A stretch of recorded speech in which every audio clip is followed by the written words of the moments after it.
Bonjour Michel Serra. Bonjour.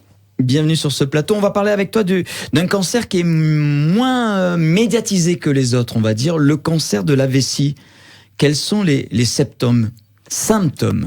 Les symptômes, le premier, c'est souvent le point d'appel, malheureusement, c'est des petites douleurs pelviennes qui passent un peu inaperçues, du bas-ventre. Et après, le problème, c'est l'hématurie. C'est-à-dire, les gens se mettent à pisser du sang. Et quand ça arrive, tout de suite, ça inquiète parce que le sang rouge, ça colore très vite les urines, quelques gouttes suffisent. Et à ce moment-là, on vient consulter le médecin quand on en trouve un. C'est un cancer qui touche plus les hommes que les femmes ? Oui, parce que moi, je l'attribue surtout à la cause est souvent un cancer professionnel.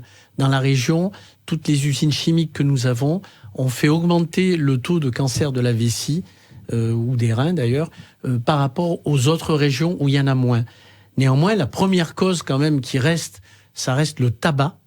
Il faut savoir que le tabac est un très gros fournisseur de cancer de la vessie. C'est pour ça que j'encourage encore tous nos auditeurs et nos téléspectateurs à ne plus fumer. Je ne sais pas comment le dire, mais il faut vraiment arrêter parce que c'est une immense catastrophe quand vous avez un cancer de la vessie en particulier. Parce que on vous coupe, on commence à vous brûler les lésions. Petit à petit, on coupe une partie de la vessie. Vous retrouvez deux petits tuyaux pour pisser. C'est pas très rigolo. Et puis, ça touche aussi les femmes, bien entendu, parce qu'on a constaté, bien sûr, que les femmes fument autant, sinon plus que les hommes maintenant. Et en plus, les femmes sont plus sensibles au cancer, à cause de leurs hormones en particulier.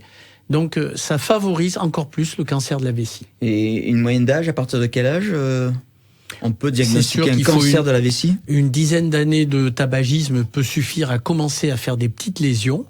Il m'est arrivé d'en diagnostiquer avant 30 ans. Et des petites lésions, mais qui ne sont pas encore des énormes cancers. L'avantage qu'on a avec ce cancer, j'allais dire, c'est un cancer à évolution assez lente. Donc c'est vrai que malheureusement, on le découvre assez tardivement, alors qu'il est déjà en évolution. Quand on interroge les gens, ils vous disent souvent « Ah oui, mais j'ai déjà pissé du sang une fois ou deux. Ouais, ça m'est arrivé. Mais pourquoi vous n'êtes pas venu ?»« Ah ben docteur, j'ai pas pensé, le lendemain ça s'était arrêté, je pensais que c'était rien. » Ou alors mon père faisait de la colique néphritique, je croyais que c'était pareil. Et en fait non, dès que vous avez une hématurie, c'est un point d'appel. Et c'est vrai que pour les personnes qui prennent un peu d'aspirine, par exemple, ça favorise les saignements. Et maintenant, c'est écrit en tout petit dans le Vidal que ça sert à diagnostiquer lors d'hématuries ou de sang dans les selles, par exemple. Ça sert à diagnostiquer aussi des petites lésions cancéreuses qui se développent. Et c'est un cancer qui fait des dégâts aussi, près de 5000 décès par an. Oui. C'est énorme. Mais c'est en parallèle, je vous dis, avec une consommation du tabac, chaque fois.